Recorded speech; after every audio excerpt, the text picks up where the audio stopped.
आपने देखा 2025 का चुनाव, जो बिहार के जनता का 40,000 करोड़ रुपया सिर्फ चुनाव जीतने के लिए खर्च कर दिए। बजट में आपने देखा बिहार के लिए क्या दिया उन्होंने। अरे मोदी जी, कम से कम जो 40,000 करोड़ रुपया बिहार के जनता का आपने अपने चुनाव जीतने में खर्च किया, कम से कम उतना पैसा बिहार को दे देते तो बिहार का भला हो जाता। तमिलनाडु में जाइए, वहाँ पे एक व्यक्ति का महीने का इनकम 30,000 है और बिहार का एक व्यक्ति का इनकम 5500 है।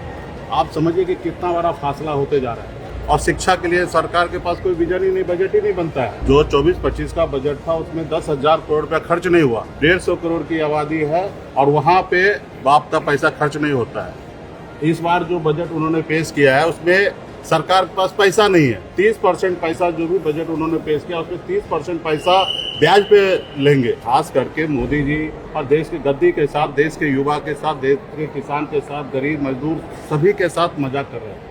अरे मोदी जी, अगर नहीं चला पा रहे हैं तो कुर्सी छोड़ दीजिए। देश में एक से एक काबिल लोग हैं, देश को चलाएंगे।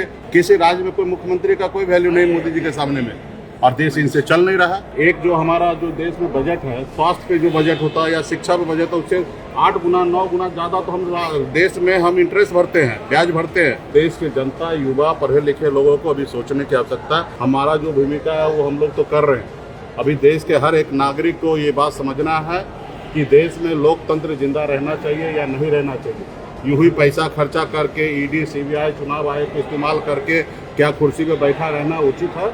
तो फिर सही है।